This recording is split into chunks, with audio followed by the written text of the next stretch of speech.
महाकुंभ ऐसा पर्व है जिसमें देश विदेश के संत महात्मा इकट्ठा होते हैं और सनातन धर्म के संबंध में अपनी अपनी राय रखते हैं और साथ ही लोगों को इस बात के लिए प्रेरित भी करते हैं कि हम कैसे सत्य और अहिंसा के मार्ग पर चल सकें, कैसे हम धर्म के रास्ते पर चल सकें।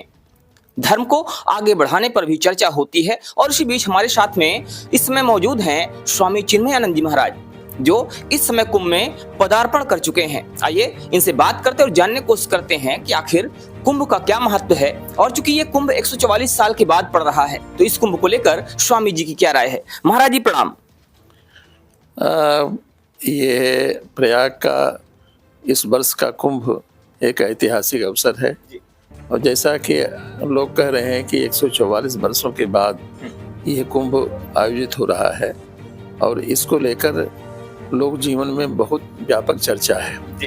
मैं तो इस कुंभ में पिछले 44 सालों से आ रहा हूँ, सन 1900 से लगातार, चाहे वो माघ मेला हो चाहे वो कुंभ मेला हो, सभी मेलों में मैं आता हूँ और यहाँ उत्तरोत्तर जनसाधारण का जो आकर्षण बढ़ रहा है वो मेरे लिए एक अद्भुत आश्चर्य है, क्योंकि इसके पहले जब मैं आता था तो यहाँ इतनी संख्या में लोग नहीं आते थे।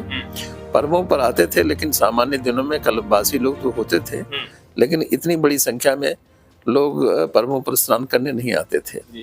लेकिन अब तो जिस तरह से देश विदेश के लोग इस पर्व के प्रति आकर्षित हो रहे हैं, यह इसके सनातन संस्कृति का एक महत्व है। असल में ये तीर्थ सनातन तीर्थ है और इस तीर्थ में सभी तीर्थों का आगमन होता है। इस प्रयाग मौनी अमावस्या के समय में भारत के जितने सनातन तीर्थ हैं सभी यहाँ स्नान करने आते हैं, इसलिए इस तीर्थ का नाम प्रयागराज हो। ये तीर्थराज है, सामान्य तीर्थ नहीं है। और इसमें सबसे बड़ी बात यह है कि भारत की विभिन्न बोलियों, भाषाओं, रहन सहन, जितनी भी प्रकार की लोक जीवन की संस्कृतियां हैं, सबका यहाँ समावेश होता है। सभी जातियों के लोग होते हैं, सभी वर्गों के लोग होते हैं, सभी मत पंथों के लोग होते हैं। और सबसे बड़ी बात यह है कि इसमें सभी लोग एक रस हो जाते हैं, कहीं कोई किसी के बीच में भेदभाव नहीं होता। सभी संगम के तट पर आकर विभिन्न सोच का एक संगम जैसा हो जाता है। केवल गंगा यमुना सरस्वती का ही संगम नहीं है, बल्कि धर्म, संस्कृति और उस आस्था का एक ऐसा अद्भुत संयोग है कि देश भर की लोक कला, देश भर की लोक भाषा, देश भर की लोक आस्था यहाँ इकट्ठा होती है। तो ये सिर्फ नदियों का संगम नहीं है, बल्कि ये विभिन्न मतों, विभिन्न संप्रदायों और विभिन्न धर्मों का भी संगम है, क्योंकि यहाँ पर अलग अलग तरह के लोग आते हैं और अपने अपने विचारों का भी आदान प्रदान करते हैं। महाराज जी, इस कुंभ के विषय में कहा जा रहा है कि 144 साल के बाद पड़ रहा है, ऐसा विशेष संयोग है। आखिर क्या खास है इस कुंभ में? असल में क्या होता है कि 12 वर्ष के बाद कुंभ होते हैं, लेकिन 12 वर्षों के 12 वर्ष पूरा होने के बाद 144 साल होते हैं। तो एक तरह कहिए कि कुंभों के इतिहास में यह एक ऐसा महाकुंभ है जिसमें कुंभ का ये कुंभ है। 12 सालों के कुंभ जो होते हैं वो 12 बार जो हो चुके हैं, 144 बार हो रहे हैं। और इन समय ग्रहों का कुछ योग ऐसा है कि जो इसके पहले 144 सालों में नहीं रहा है। उन ग्रहों के योग के कारण इस वर्ष के कुंभ का एक महत्व विशेष हो गया है और वो दिखाई भी पड़ रहा है। मौसम की प्रतिकूलता के बावजूद जिस तरह से जनसाधारण में इस कुंभ के प्रति आस्था दिखाई पड़ रही है, वो एक अद्भुत संदेश है और एक दैवी कृपा है। इस समय ऐसा हम लोग मानते हैं कि जब समुद्र मंथन हुआ था तो समुद्र मंथन में जो अमृत निकला था, वो अमृत कलश पहली बार यहीं प्रयाग की भूमि पर रखा गया था। जब देवताओं और दैत्यों के बीच में उस अमृत कलश के लिए संघर्ष शुरू हुआ तो इंद्रपुत्र जयंत्र ने वो कलश, अमृत कलश जो है, यहीं लाकर रखा था। तो इस स्नान को हम लोग अमृत स्नान भी कहते हैं। ये स्नान जल में स्नान नहीं है, बल्कि साक्षात अमृत स्नान है।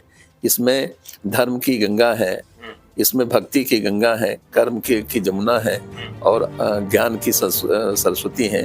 तो एक भक्ति, उपासना और ज्ञान तीनों का एक संगम है।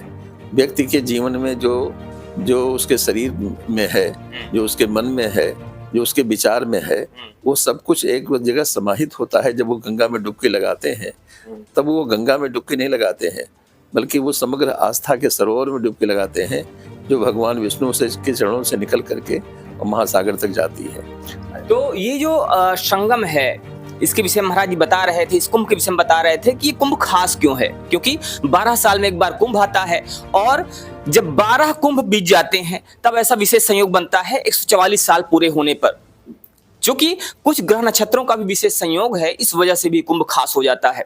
महाराज जी जैसा आप बता रहे हैं कि पहले इतना भीड़ नहीं होती थी, पहले इतने ज्यादा लोग नहीं आते थे, और अब देखा ये जा रहा है कि देश विदेश से लोग आ रहे हैं, विदेशियों का तांता लगा हुआ है। और सबसे बड़ी बात यह है कि जो एप्पल आईफोन है उसकी कंपनी की मालकिन तक यहाँ आई हुई है। तो जो विश्व में ये सनातन का आकर्षण बढ़ रहा है, इस पर क्या कहेंगे? ये सच, आपने बहुत सही बात कह दी। ये सनातन के प्रति बढ़ती हुई आकर्षण है। पूरे विश्व में सनातन के प्रति एक स्वीकृति बढ़ रही है। आज बात हिंदू, ये बात किसी संप्रदाय विशेष की नहीं है, बल्कि हम जिस सनातन संस्कृति के पक्षधर हैं, भगवान श्री कृष्ण ने कहा था कि जीव भूता सनातन, ये संसार में जीव जो है वो भगवान का सनातन स्वरूप है। तो ये तीर्थ भी सनातन है। इसका कब इसका प्रारंभ हुआ है और कब तक चलेगा, इसका कोई आदि अंत नहीं है। कई लोग पूछते हैं कुंभ कब प्रारंभ हुआ, तो कुंभ के प्रारंभ होने की कोई तिथि नहीं है। ये जो कि सनातन है, अनादिकाल से चला आ रहा है, इसलिए इसके बारे में तिथि तय करना किसी के लिए संभव नहीं। हाँ, वो तिथि अवश्य होती है जब सूर्य में राशि में मकर राशि प्रवेश करता है, तब इस कुंभ का आयोजन होता है।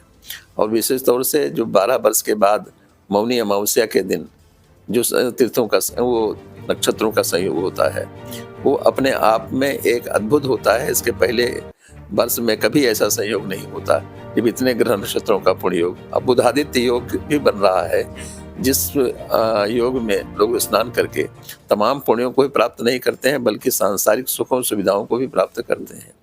इस बार के कुंभ में प्रदेश सरकार ने, केंद्र सरकार ने लोगों की आस्था का पूरा सम्मान किया है। ये जरूर है कि जितनी बड़ी भीड़ आज, चाहे वो पौष पूर्णिमा हो, चाहे मकर संक्रांति हो, करोड़ों की संख्या में आना अपने आप में सनातन संस्कृति के प्रति लोक आस्था में विकास है।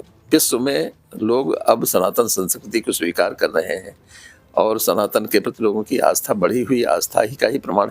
देखिए, लोगों को बुलाने के लिए कोई इंतजाम नहीं किया गया है, लोगों को आमंत्रित करने के लिए कोई निमंत्रण पत्र नहीं भेजा गया है, कोई विज्ञापन नहीं दिया गया है। उसके बावजूद इतनी बड़ी संख्या में लोगों का आना अपने आप में एक सनातन संस्कृति के प्रति आस्था का ही संकेत है। तो ये सनातन संस्कृति का बढ़ता हुआ प्रभाव ही है जिसकी वजह से लोग बिना बुलाए लगातार यहाँ पर आ रहे हैं।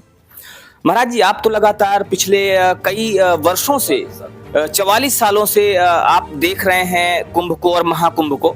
तो पहले के जो कुंभ होते थे और जो अब ये कुंभ मनाया जा रहा है, इन दोनों में क्या परिवर्तन देख रहे हैं आप? पहले का कुंभ एक त्योहार होता था, एक साधारण पर्व होता था, लेकिन अब ये त्योहार और पर्व न होकर एक महापर्व बन गया है। और पहले केवल देश के लोग इसमें इस पवित्र अवसर पर आकर स्नान करते थे। अब तो पूरे विश्व में एक संदेश चला गया है कि केवल संगम भारत का एक तीर्थ नहीं है, बल्कि संपूर्ण विश्व का एक सनातन आस्था का एक तीर्थ है।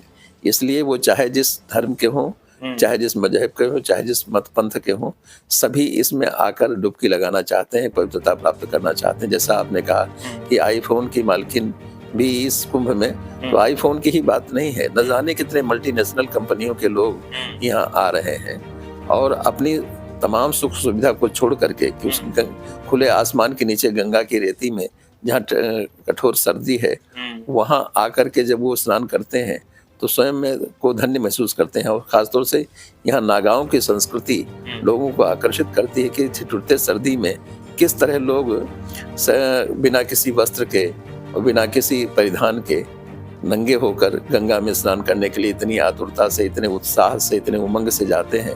तो जरूर उनके अंदर कोई दैवी शक्ति है, कोई दैवी प्रेरणा है। तो उस दिव्य शक्ति का एहसास जनसाधारण में लोगों को होता है, यहाँ आकर वो दिव्यता का महसूस होता है। देखिए, इतने बड़े कुंभ में जहाँ करोड़ों लोग हैं, न कहीं चोरी है, न कहीं छीन सीना जोरी है, न कहीं झगड़ा है, न कहीं लड़ाई है, न कहीं धक्का मुक्की है। सभी लोग अपने अपने ढंग से बड़े समर्पित होकर अब हम देश के दूसरे हिस्सों में देखते हैं कि थोड़ी भी भीड़ अनियंत्रित हो जाती है, लेकिन यहाँ करोड़ों की भीड़ है, करोड़ों के लोग हैं, कोई अनियंत्रण नहीं है। सभी शासन की व्यवस्था को स्वीकार करते हुए गंगा में स्नान कर रहे हैं, संगम में स्नान कर रहे हैं। इसलिए यह एक दैवी कृपा है, एक देवत्व, एक दैवी प्रभाव लोगों में दिखाई पड़ता है। सभी आस्था के एक समुद्र में डूबे हुए हैं, गंगा में स्नान नहीं कर रहे हैं, वो आस्था के समुद्र को लेकर यहाँ आ रहे हैं। तो ये गंगा में स्नान नहीं है, ये मात्र एक साधारण बात नहीं है, बल्कि कहीं ना कहीं ये आस्था का महापर्व है जिसमें सभी डुबकी लगाना चाहते हैं। महाराज जी, जैसा कि भी आप कह रहे थे कि ये जो चीजें दिखाई दे रही हैं, पहले जो सनातन धर्म की बात करें, पहले हम कुंभ की बात करें तो पहले कुंभ एक पर्व होता था और अब ये महापर्व हो गया है। ये कहा जाए कि कहीं ना कहीं वैश्विक स्तर का पर्व होता जा रहा है। तो क्या कहना है इस पर आपका? ये सनातन संस्कृति की व्यापकता है। सनातन सत्य को स्वीकार करना देश स्वीकार कर रहा है। जहाँ जो देश पहले मत पंथ और मजहबों में बटा हुआ होता था, बट करके अपने अपने दायरे में रहकर लोग सोचते थे, अब उन दायरों से बाहर निकल, परिधियों से बाहर निकल करके समग्रता से इस आस्था के अवसर को, जो आध्यात्मिक वातावरण बना है, उस वातावरण का वो लोग लाभ उठा, इसमें हिस्सा लेना चाहते हैं। सभी इस अवसर के पुण्य के भागी बनना चाहते हैं। वो चाहे दर्शन मात्र से हो, चाहे स्नान मात्र से हो, चाहे यहाँ आने मात्र से हो, और यहाँ आकर कल्पवास भी करते हैं। एक दिन के लिए, 2 दिन के लिए नहीं, महीने भर के लिए भी कल्पवास करते हैं। तो ये आस्था ही है जो उनको इस पर्व पर खींच करके दुनिया भर के तमाम असुविधाओं को झेलते हुए भी जो यहाँ लोग आकर स्नान करते हैं। निश्चित ही ये एक दैवी आमंत्रण है, एक दैवी प्रभाव है। दिव्यता का एक एहसास पूरे कुंभ मेले क्षेत्र में हो रहा है। ये नंगे आकाश के नीचे तमाम एक टेंटों का शहर अपने आप में एक अद्भुत आकर्षण है। विश्व का एक ऐसा अवसर है, शायद विश्व में कोई ऐसा अवसर नहीं होगा जहां इतनी बड़ी संख्या में लोग आकर के असुविधाओं के बीच में ईश्वर के प्रति, धर्म के प्रति, संस्कृति के प्रति, अध्यात्म के प्रति आस्था व्यक्त करने के लिए इकट्ठा होते हों। यहाँ कोई भौतिक लाभ की इच्छा से लोग नहीं आते, यहाँ कोई आर्थिक लाभ की इच्छा से लोग नहीं आते, यहाँ कोई सामाजिक पद प्रतिष्ठा के लोभ से नहीं आते। यहाँ सब केवल ईश्वर की प्रियता, ईश्वर की प्रसन्नता और धर्म में अपनी आस्था व्यक्त करने के लिए आते हैं। महाराज जी, इस बार जो योगी जी ने और मोदी जी ने ये महाकुंभ को सजाने में पूरी अपनी ताकत झोंकी है, पूरा अपना प्रयास लगाया है, उस पर क्या कहना चाहेंगे? देखिए, योगी और मोदी के प्रति जिस तरह से देश ने विश्वास व्यक्त किया, उनका नैतिक कर्तव्य था कि वो लोगों की आस्था को मूर्त रूप देने के लिए इस अवसर का वो लाभ उठाते। देखिए, 550 वर्षों के बाद राम मंदिर का निर्माण जब हुआ, राम मंदिर की आधारशिला रखी गई, निर्माण पूरा हुआ, उद्घाटन हुआ, तो लोगों के अंदर एक विश्वास पैदा हुआ कि अगर राम सनातन है, राम का मंदिर सनातन है, तो सनातन से जुड़े हुए जितने भी तीर्थ हैं वो सभी सनातन हैं। इसलिए वो कभी मरते नहीं हैं, वो अनंत काल तक कालजयी बने रहते हैं। और ऐसे कालजयी तीर्थों को नमन करने के लिए सबके मन में एक आस्था वो बढ़ती है कि ऐसे भगवान शंकर, ही तो साक्षात महादेव है, साक्षात भगवान शंकर ही प्रकट है मेले के रूप में। और जैसे भगवान शंकर के परिवार में विभिन्न तरह के लोग इकट्ठा होते हैं, वैसे ही महादेव के इस प्रकट रूप में सारा संसार की विविध व्यवस्थाएं सिमटी हुई हैं। कोई सुविधा की बात नहीं देख रहा है, कोई अपनी अनुकूलता की बात नहीं देख रहा। जो जैसा मिल रहा है, जैसी सुविधा मिल रही है, वैसे ही संगम में पहुंचना चाहता है, संगम में स्नान करना चाहता है। संगम जैसा लगता है जिंदगी का संगम बन गया है, अध्यात्म का संगम बन गया है, आस्था का संगम बन गया है। वो नदियों का संगम नहीं रह गया, अब आस्थाओं का संगम बन गया। विश्व के जितनी प्रकार की आस्थाएं हैं सभी मूर्तिमंत होकर इस समय प्रयाग के पुण्य तीर्थ में प्रकट हो रहे हैं। महाराज जी, जो भी लोग आपको देख रहे हैं और जो लोग इस आस्था के महापर्व में आना चाहते हैं, उनको क्या संदेश देना चाहेंगे आप? जो जहाँ है वहाँ से चल करके सुविधा की परवाह के बिना उनको अवश्य आना चाहिए। 1 महीने का पूरे 45 दिन का कार्यकाल है। 13 जनवरी से प्रारंभ होकर और 26 फरवरी तक चलने वाला ये महाकुंभ 45 दिनों तक है। हालांकि मुख्य पर्व तो 3 ही हैं, वो मकर संक्रांति, मौनी अमावस्या और बसंत पंचमी। तीन ही मुख्य पर्व हैं। जब शाही स्नान होता है, संतों का शाही स्नान होता है, तो ये मुख्य पर्व है। लेकिन मैं फिर समझता हूँ 45 दिन का एक एक दिन भी अपने आप में पर्व है। वो अगर कोई किसी निश्चित पर्व पर नहीं आ सका, कभी भी आ सकेगा, अगर वो कभी भी गंगा स्नान में करेगा तो उसको पुण्य वही प्राप्त होगा जो एक पर्व पर स्नान करने से होता है। तो ये थे हमारे साथ स्वामी चिन्मयानंद महाराज, जो बता रहे थे कि इस कुंभ की क्या महत्ता है और इस कुंभ में अगर कोई व्यक्ति आता है तो उसे क्या क्या लाभ होंगे। बने रहिए हमारे साथ खबरों के अपडेट के लिए और देखते रहिए आपका अपना चैनल अखंड भारत न्यूज। जय हिंद, जय भारत।